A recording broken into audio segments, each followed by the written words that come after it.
put my hand in here like this, with the tree between my fingers. Then I'm gonna dump him and slowly massage, and he's gonna be inverted for a second.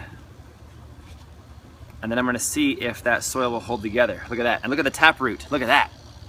That's the Moringa taproot. Look, it already bent in half. So if I had let this guy go in the pot any longer, he would have started to spin and spiral around the pot. So now hopefully that taproot will straighten itself out and he'll go deep, deep, deep into the earth. That's really exciting. Look at that taproot with the veins coming off of it. That's pretty awesome. So that's the taproot. That's the first YouTube video that I've seen of anybody that has moringas that shows you the actual moringa taproot. You heard it here first at Jake Mace's Vegan Athlete YouTube channel. Hey everybody, it's Jake Mace, the Vegan Athlete, and today I'll be expanding my refrigerator, vegan style, planting these guys. These beautiful moringa trees that I have grown myself from seed from my moringas out in the front yard, which you guys can go on my YouTube channel here and you can see my front yard, nearly 20-foot tall moringa trees that are in about year 2.5. And we got the seeds from those moringas and we planted these ones in 100% Jay Behringer's Jay's Mix soil from here in Phoenix. It's a very bioactive soil that Jay makes himself with lava sand in it, and they are loving it. They're growing in Jay's soil, and so far they're looking pretty good. But it's the first week of October 2015, and the temperature is going to be 100 degrees today and 103 by Thursday, so it's still in the hundreds here in Phoenix area. And I'm trying to think about next year and next summer already. I'm trying to think about my peach tree, which took such a huge hit this year from the summer heat. He's still very much alive. He still produced about 200 to 300 peaches this year, but he's not looking too good right now. But he's very much alive. He needs some shade, he needs some help, because that was one of the first trees I ever planted in my house. And when I planted that peach tree, I underestimated the power of the sun and the heat. That's one of the hottest, sunniest parts of my yard, and that peach just can't handle it. So we're going to give the peach some linebackers in the form of moringa trees. These guys will grow very quickly. Every leaf on them is edible, and they are truly a multivitamin tree. This is Supai. He is the guardian of the moringas right now, and you gotta protect these guys, Supai. Supai. Protect them, okay? All right. So I'm gonna show you guys exactly how I plant them, what I put on top, what I put in the soil, and then we're gonna do updates here at our YouTube channel, so make sure to subscribe right now and hit like on this video, because we'll show you the updates of how these guys grow as we head into the winter. It's a race. Can I get these moringas to grow tall enough and big enough to protect themselves against the cold weather so that they'll stay alive over the winter and come back in the spring? It's a race. And my YouTube channel here will show you if I win the race or if Mother Earth wins the race. Mother Earth always wins. Maybe I can just kind of direct Mother Earth a little bit. Let's get started. Ready? I'm wearing the Mace's Mix shirt today, the green one, and green means trees. The Mace's Mix tan shirt means gardens. And so this is the tree shirt, and I'm going to adhere to my own tree soil mixture. You guys can get these shirts from jakemace.com. 2 shovelfuls of biodynamic active compost in the bottom of the hole.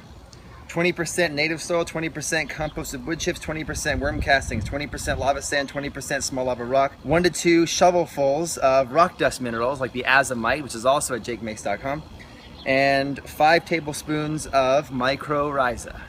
So we're going to adhere to this formula, but I'm going to amend it a little bit to suit the moringas. I had a lot of success planting my front yard moringas in a very sandy soil, and they like that sandy soil, because everyone tells me that moringas put off a very deep root called a taproot that goes straight down to the ground to anchor them into the earth. And so what I've done is I have not dug the hole very wide. See, I have 1 hole here for Moringa 1. I have 1 hole here for Moringa 2. And I have 1 hole here for Moringa 3.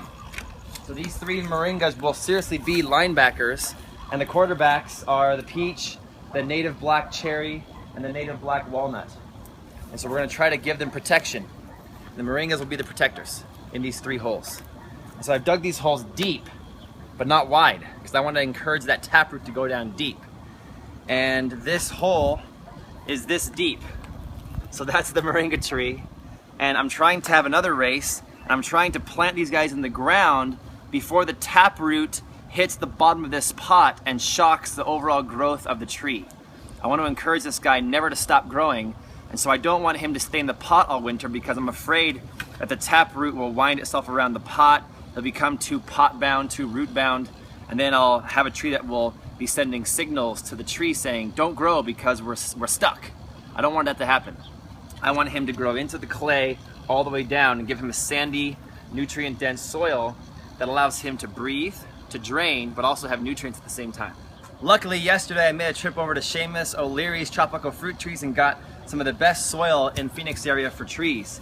I got the Seamus mix. You guys got to get over there and get some because Seamus does a really good job with the soil. He gets a soil that has 2 different sizes of composted mulch, not just wood chips, but composted mulch. Mulch that has been broken down over a few seasons. And look at all that lava sand in there. The lava sand is hard to find. And so I really value Seamus's mix because of the lava sand, and that is gonna go in there. But the biodynamic active compost gotta be in the bottom of the hole as well. So we're gonna combine Seamus's mix with the biodynamic active compost. Now, what that means is that means compost that is alive. And so I'll be using 2 different kinds of compost for the biodynamic active compost. One is gonna be Jay's mix, which is in this pot already, 100% Jay's mix. Go to Phoenix Fruit Growers on Facebook and you'll find Jay. Number 2 is this mix from Western Organics, aka Growwell, and it's their garden time potting soil that's natural and organic, made here locally in the Phoenix area. Only Lowe's has this, and it's 2.5 cubic feet for only $5.90. So I like this soil a lot because it's locally made and it's a good value. You can always go down to Western Organics yourself and pick it up by the truckload. And the soil looks like this. It's pretty broken down. It's not too wood chippy. They do a really good job with this soil, I think. So we're gonna throw this soil into the hole and have that serve to soften up the clay in the bottom of the hole. Plus, at the same time, it's going to encourage a lot of microbial action to explode. And these microbes, remember that scene of Matrix 2 where they're down in Zion and they're having this dance party in the mud with Morpheus? I wanna have that be my microbes down in the soil. A big Zion Matrix style dance party of microbes. What I'm also going to add into the bottom of this hole is the azomite, the A to Z of minerals, including trace elements. And this is a really good blend over 70 different rock dust minerals and trace elements that's really good to remineralize the soil because soil has lost its minerals if it's been raped by humans. You know what I mean? So we're going to add about that much of the azomite, which you can also get from jakemace.com. And we're going to stir this biodynamic compost, azomite, and Seamus sandy lava sand mix up together, and that's going to serve as the base of our hole. And then I picked up a bag of worm castings from my local nursery, which you guys can get at your nursery. I got these from A&P Nursery. They're $12 for almost 20 pounds. And you can also get worm castings from Moringa Oleifera's. We're going to put about 2 handfuls of worm castings in the bottom. And then I'm also adding some of the native clay into the hole to combine to the other amendments. And I'm going to mix all this up. Now if you guys pull in nice and tight here and check this out, you'll see how we've got a nice mix here. This looks beautiful. It's a sandy, worm castings, azomite rich, active compost, native soil, Moringa Oleifera lava sand, composted mulch, amazing blend that I would like to live in this soil. So let's take our pot of moringa and measure it. Oh, it's still too low. The soil level is going to be here. It will cover the tree, so we got to bring it up a little bit higher. So let's keep going with the same mix until it's up high enough. All right, so now I added some more of the same amendments and same native soil, same blend, and now it's up higher. Check this out. That should be appropriate, and let's measure with the tree. That looks pretty good, because now the soil level will be here, and the crown or the top of the soil line will be exactly where I want them. And what I do is a little secret. If you're an inch away or 2 inches away, check this out. I just kind of dig the soil up into the middle and make a little crown there, kind of like Richard Dreyfuss in Close Encounters of the Third Kind when he's building the mountain out of the trash and the mud and the mashed potatoes and the pillows and stuff. And now I'm ensured myself that's going to be the right height, that I can just fill the soil in around it once I backfill them in. So here's the important part about this procedure here. You have to be like a surgeon. You know, I'm the physician of trees, and we're in surgery right now, and we have to transplant this heart into another person's body. So it's very important that we don't traumatize the heart while we're putting it in the other person's body. and I want to keep all the soil intact around the tree. But it's gonna be a problem in this case because I'm the one who planted this seed, and the seed looks like this. You guys can get a pack of 25 moringa seeds also from jakemace.com, and this is what you'll get. Moringa seeds from our trees look like this. And I usually find about 2/3 of the seeds germinate. So from 25 seeds, you'll probably get about 16 or 17 that will germinate and make trees, which is pretty good for these moringas. So from this seed, it turned into this tree in 2 weeks' time, maybe 2 weeks, maybe about 2.5 weeks. So I know for a fact that the roots have not yet become thick enough in the soil to hold all the dirt together. I think it's gonna be very loose. So when I dump this into my hand out of the pot, the soil potentially might all break away. So I gotta be very careful not to let all the soil break off the root system. So I did not water this tree today yet. It's morning time. I didn't water. I'm hoping that the lack of water for 1/2 a day will allow the soil to stay compact around the tree when I transplant them. So let's try it and see what happens. Put my hand in here like this with the tree between my fingers. Then I'm gonna dump them and slowly massage, and he's gonna be inverted for a second. And then I'm gonna see if that soil will hold together. Look at that, and look at the taproot, look at that. That's the moringa taproot, look, it already bent in half. So if I had let this guy go in the pot any longer, he would have started to spin and spiral around the pot. So now hopefully that taproot will straighten itself out and he'll go deep, deep, deep into the earth. That's really exciting. Look at that taproot with the veins coming off of it. That's pretty awesome. So that's the taproot. That's the first YouTube video that I've seen of anybody that has moringas that shows you the actual moringa taproot. You heard it here first at Jake Mace's Vegan Athlete YouTube channel. So I'm gonna dig a little bit of a hole there for that taproot, just like that. And see if I can flip this guy over without breaking the soil up and see what happens here. Oh, success. I just nestle them down a little bit and let them kind of nestle in there. Ooh, beautiful. That is a really successful transplant. Now I gotta get enough soil in there around them before the dirt breaks away. So I'm gonna make the same mix in this pot right here quickly of the active compost, Seamus's mix, Seamus O'Leary, sandy composted mulch mix, azomite, little scoop, little quarter scoop. Worm castings just went in there, and also the native soil is in there. Now kind of just mix it up a little bit. I'm gonna pour this guy around the tree. And then it's at this stage right here, when the root ball is half in the ground, half out of the ground, that I use a very important tool to ensure the life and the growth of this tree. You guys can get this also from jakemace.com. It's the mycorrhiza, which is kind of like, think of a city, okay? Like New York City, like Manhattan. And think of the mycorrhiza as the buildings and the apartments and the housing.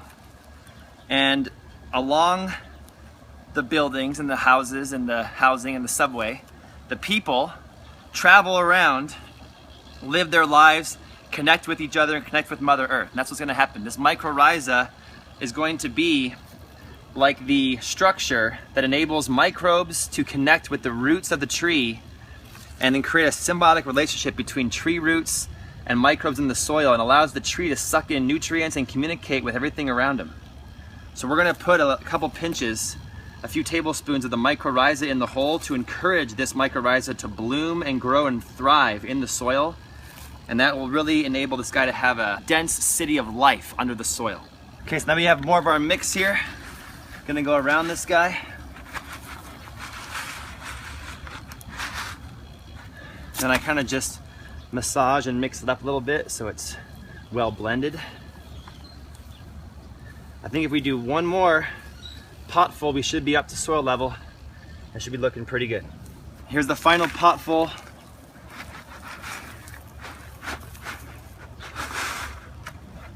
And now I'm gonna bring the soil level up to this height. So look at this. This was where the mycorrhiza was poured, and this is the original level of the soil that was in the pot. So I'm gonna keep that level as the highest point that soil touches. I'm not gonna bury them. Keep them nice and clean right there. And then on top of the soil, I'll throw mulch. And that'll be okay. It's gonna be okay, little moringa. It's gonna be okay. I hope you guys subscribe and follow me because you guys will love to see the growth rate of these moringas. It's off the hook. They grow so fast, I can't believe it. The things that grow really fast I found is that the mulberries, fruiting female mulberries and royal poincianas and moringas and neem tree all grows really fast. The Barbados cherry, acerola cherry, also grows really fast. And anything native like mesquites, palo verdes, they grow really fast as well. So here we go, seed to seedling to linebacker. He'll get bigger and protect these guys. I'm really looking forward to this. So now we're gonna close this video up in this way, and I'm gonna plant the rest of these trees, the other two, off camera so that my wife can go inside and seek refuge from the 102-degree heat we're gonna have today. But here's how we'll finish this video up. We're gonna take the rest of the soil that I dug out of the hole, and we're gonna make a berm around this guy, but not on top of the soil. We're gonna make it just where see where that grass and wood chips touches the soil. I'm gonna sprinkle this all the way around here. I always think like when you paint a room or you put in a new floor in a room, it really changes the room, a new paint job or a new floor. Putting the berm around the tree really makes it look sexy, in my opinion. Here's my little secret for making a berm this is a Jake Mace secret technique. I make it about that high, then I do a little tap all around the berm just to compact the soil a little bit so that your dogs, tortoise, and humans don't kick it around and ruin it for you in a few days from now. So once it's all packed down, then I do it again. And this is gonna enable the water to stay in the root zone of the moringa tree and not run off somewhere else. And especially it's gonna rain here in 5 days from now, they say, 60% chance of rain on Friday. I'm gonna also, when rainwater hits this guy, the rainwater will stay inside of his hole and enable me to be conserving water too. It's always important in the Phoenix area to create a berm. And I'm not gonna put any bubbler or any water system to this guy. I'm gonna just use the hose because after 2 years, my moringas out front now have not been watered in 6 months. They just exist off native rain. So it took me 2 years to get into that point. I watered them with slow, deep waters for the first 2 years. And after year 2, I stopped watering them, and now they've been 6 months with no Jake assist water. Finally, I have this pot full of different kinds of mulch. We got some straw. We've got some rabbit poop from Chubbs, my big Flemish giant rabbit. You can see the little balls in there. Yes, I'm touching Chubbs' poop. Yes, it's only grass and carrots. And yes, I'll wash my hands right after this video is up. So I'm gonna put some of that in there. And that's really good. The straw is good for worms. The rabbit poop is a really well-balanced fertilizer that I produce here at my backyard. And then I have some other straw. This is some Timothy hay, I think that was a little overripe. Let's put some Timothy hay on there. And I've also got some wood chips. So we got different kinds of mulch. We got leaves, hay, straw, rabbit pellets, and wood chips. All gonna work together to help keep the moisture in the root system and give this guy a jump start of microbes that will help to fertilize them naturally the way Mother Earth intended. Now, 2 things are gonna happen here today. Number 1, I got critters. I got tortoises and I got dogs and all these things running around, and somebody will step on this tree and kill him. He's in a high traffic area and he's gonna be huge eventually, but not yet. So I'm gonna use this tomato cage as a little bit of protection. He doesn't need this for trellising, he needs this for protection. So this is a little bit of like a bodysuit armor that'll help protect him from my dogs running in and taking him out. And then it's also gonna be 102 today, and he might be a little bit in shock from getting out of that pot. So I'm gonna put a shade cloth. This is 30% shade cloth from Arizona Bag Company. And I'm gonna put it over the top so it's not touching him, but it's just draped over the top and protecting him from the western facing sun. So that way he'll be in the shade for at least a week until it drops into the low 90s, high 80s. And then I'm gonna take this water and water all the wood chips all around him to wet those wood chips down. So So water is the catalyst that really jumpstarts the microbes breeding and exploding under the soil that are so good for the plants to give those roots a natural source of nutrients. And then once I have all the wood chips wetted down, I turn the water down to a low level and set it right here, right about that far from the tree. So we're just gonna water him for about 5 or 10 minutes and let that entire hole fill up with water and well up. And then I'll water him about maybe 3 or 4 times this week, and then start pulling it back week by week, less and less as he gets established. Thanks for watching this video today. Make sure you guys do 2 things if you want to be sustainable and help the planet. Go vegan, grow your own food at home, including moringas. Check out jakemace.com for my online gardening school and more stuff. Go to the gardening store at jakemace.com and check back here month by month to see updates of this incredible edible plant called the moringa.